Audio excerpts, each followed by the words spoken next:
you want is football. 20, 15, 10, and bounces his way into the end zone. Touchdown! San Antonio Sports Star, ESPN 94.1 FM and AM 1250. It is the Blitz here on San Antonio Sports Star, 94.1 FM, AM 1250. Joe Ryan Engel has the day off today as he celebrates his birthday. I'm Jason Minix on this Football Friday, but we've got to talk some basketball. And Josh Primo. Let's talk about it with a man who has been incredible in his coverage for the San Antonio Express News. Tom Orsborn joining us now, back from Houston, where you were in the 75th floor of the Chase building, as Tony Buzbee pointed out many times. It must be a really nice place because he was very proud that he was able to rent that conference room, Tom. But let's start with the latest today. Tony Buzbee said yesterday he expected a criminal investigation to get started in Bexar County, and today that has actually happened. Yeah, Jason, good afternoon, and thanks for having me on. Yeah, he was spot on with that prediction. It was confirmed this afternoon to the Express News by the Bexar County Sheriff's Department that they have had contact with the victim, the alleged victim, in the case, which would be Hillary Kaufman, former Spurs psychologist. They didn't go much beyond that. That is just confirmation that they've had contact with her. Well, they didn't even name her, just the victim. Sure. And, that's pretty much where we stand now. But yeah, and excuse me, I'm fighting a cold, as you can probably tell. Buzbee was spot on with that prediction. Something that's interesting to me is I think he signaled a lot in that press conference yesterday. And he, another thing that I think will come to pass probably sooner rather than later, are efforts to meet with the Spurs legal team, also the legal team of Josh Primo, to discuss, I don't want to phrase it as a mediation, but to discuss a possible solution to this that'll keep it out of court after the lawsuit was filed yesterday. And interestingly, the attorneys involved here, Buzbee and William J. Briggs of Los Angeles, he represents Josh Primo. They're civil attorneys, and now it's entered into a whole nother realm in the criminal courts with the possibility of it going to the criminal courts with the Bexar County Sheriff's Department investigating it. So that affects Josh Primo primarily. He'll have to find a criminal attorney here in Bexar County, most likely. It is interesting because I was going to ask about, if the Bexar County Sheriff's Office, and I know, they've talked with her, have they talked with Josh Primo? And the one thing that I find interesting is there's been zero Josh Primo sightings since he was released a week ago today. Yeah, that is correct. You talked about reporting, and that's on the list of things to do. I've been trying to track him down. But yeah, no sighting, at least here in Bexar County. If you can hold for 1 second, Jason, I'm walking into the arena. Just give me about 5 seconds. We will do that as we visit with Tom Orsborn of the San Antonio Express News, who has been working his tail off on this. And yeah, you got to get through that security with that, put your phone down and go through there because, you got all this and there is a game tonight. We'll get into that. And Tom, I don't want to rehash everything that we heard from Buzbee yesterday. We covered that, inside and out yesterday here on the Blitz. I'm curious, though, you were there in the room on the 75th floor. What was the mood like before the press conference started? After? I mean, we were watching on Buzbee's Instagram Live. So I'm just curious, kind of the before and the after. I mean, you were the star of the show with your questions, but what was it like? What was the mood like? And did you get a chance to talk with Mr. Buzbee or with Miss Cawthon before or after? No, that's yeah. You're asking me to paint the scene, and I can tell you that there was no contact with them before or after, and the atmosphere was very serious, as you can imagine. Whenever there's a gathering of media, there's a lot of jokes and back and forth, but none of that yesterday. These are serious allegations against Primo, and it's a serious situation for Dr. Coffin. The whole matter is just very serious, and then heartbreaking on a number of levels. So yeah, it was pretty serious, but they only took the questions and not very many of them after the press conference. But we had no contact with Dr. Coffin or Buzbee before or after. And, it's interesting as Tom Orsborn of the San Antonio Express News joined us. I was hoping and thinking, and we invited the Spurs on, and, of course, they declined comment. Nothing but official statements and a lot of things. And while the Spurs official statement said they disagree with the timeline and the accuracy, the press conference yesterday certainly changes the way a lot of people think the Spurs organization is run. Now, granted, I think we all have to keep in mind that's his version and that's his job, but there are some serious allegations about the way the Spurs run things. Are you surprised the Spurs weren't a little bit more responsive than they were? No, I'm not. That's true to form. That's their DNA. That's their culture. I don't think they're going to break ranks. They'll have their say behind closed doors. And as I said, my guess is the next thing could come pretty soon, where there's a meeting of the three parties to discuss this. But yeah, I wasn't surprised at all that they didn't shift gears and have a formal statement, a press conference, anything like that. It's just not their way, and it will continue to be their way as long as R.C. Buford and Greg Popovich are in charge. It's served them well for many, many years.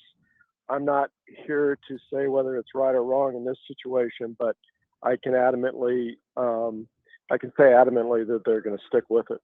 And I'm glad you say it that way, because I know adamantly you're going to keep asking questions like Pop has a pregame availability here in a couple of hours. And, and it's interesting because people are like, oh, why don't you go out? Like, what can you do besides ask the question if they don't answer? And this is the way they choose to do things. But what is the mood like? I mean, I know you're just now getting there into the arena, but, is the last couple of days, the last week been different with the guys?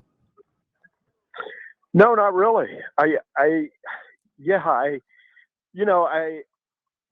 When the news broke last Friday about this time, a little bit later, the guys go out for warm-ups, and yeah, there were some. They did look stunned. I mean, there's no question about it. And I was told that how it went down last week in the locker room was stunning as well. There was, Pop gathered the team together in the locker room, I was told, and informed them of that Josh Primo had been waived, but nothing was said about why. No indications, no details whatsoever. So for players, you can imagine for guys like, guys that had just joined the club, the rookies and so forth, the younger players, it just came as a shock. I mean, it's your lottery pick. It's your cornerstone for the rebuilding process.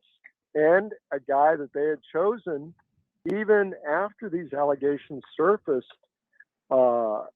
within the organization in January, they had chosen to make him, put him in a face of the franchise situation in June when he modeled the new self-financial jersey patch at the press conference they had here at the AT&T Center in June. So, yeah, it was stunning. But to get back to your original question, they're winning. They're winning. They're playing well, albeit the last game. It was ugly, but yeah, they're doing much better than expected. They enjoy playing with each other. There's a huge sense of camaraderie on this team. So yeah, I mean, they haven't it's not like, oh man, we lost Josh Primo, we're going to hang our heads and, lament this. It's like they've moved on and they're playing well and they've adjusted. Tom Orsborn of the San Antonio Express-News joining us here on the Blitz. I know Spurs and Clippers tonight at the AT&T Center, so you've got to kind of shift from court reporting, if you will, to game reporting. But in the court side of things, we've had Buzbee had his press conference. We've gotten statements from Primo's lawyer, a statement from R.C. Buford. There's now the criminal investigation that has at least been started, whether you call that officially or unofficially. But, Bexar County Sheriff's Office is now looking into it. What is the next step for this case as it continues down the track? Well, the Primo's legal team and the Spurs legal team, they most likely will have an answer in court. They'll file something in court to respond to the allegations made in Dr. Coffin's lawsuit. But I just have a hunch, and I'm basing this on some reporting, but also on Buzbee signaling yesterday that he's been in conversations with the parties, with the other legal teams, and he indicated those conversations are ongoing. So it's strategic. There's always these press conferences, these statements, everything's strategic. And, maybe they're forcing, bringing this public and having it out there, having the press conference could lead to a session where they all get together and try to solve this. Well, yeah. And Tom, I mean, I don't think this ever sees a courtroom. I think there's a settlement. Yeah. While Tony Buzbee didn't put a dollar figure out publicly yesterday at his press conference, and actually during the press conference, he made it sound like it wasn't about money at all, but no cap and unspecified damages were written in the actual lawsuit. I mean, and clearly, clearly Buzbee doesn't work for free and doesn't rent out the 75th floor conference room if there's not a big dollar amount attached to it. Yeah. Excuse me, Jason. Yeah, it's just not true. It was some spin on his part, but it's clearly stated in the lawsuit what they're seeking. There were some interesting things in that lawsuit, in the negligence portion, talking about the defendant's failure to inform the plaintiff of Josh Primo's, quote, proclivities and past actions, I think the word was. That immediately got my ears, that raised my eyebrows right there. It's kind of signaling, when did the Spurs know about something even before they drafted Josh Primo? I don't know. I don't know what red flags surfaced with him, if any, but that it's there in the lawsuit. It's there in the lawsuit to read, and under the gross negligence section. So it's just something to consider. Yeah, well, and generally we think the Spurs do a pretty good job of vetting players, but at least in this case, sounds like Buzbee is calling that into question. Tom, your reporting on this has been incredible, and I know it will continue to do so. And your game coverage as well. I know Spurs and Clippers tonight. No Kawhi, no surprise, right? Yeah.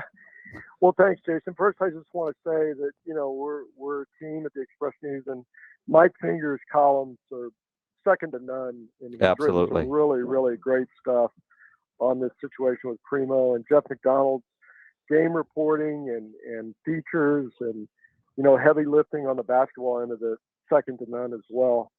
And to further it, you did a great job with commentary about the mission situation. I can tell you on that, I had a hand in some of the initial reporting that Madison Eisler from our staff and Greg Jefferson, they've been spot on with what they've been reporting.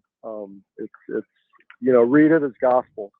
Absolutely. Well, and I am, and it's interesting because I mean, it's amazing the amount of people that aren't saying anything or hey, I'll talk to you next week kind of situations. And I'm curious to see who all ends up on that staff. But I am glad that there is going to be new and local ownership here in San Antonio, and that we're not going to lose them. Tom Orsborn, always appreciate the time, man.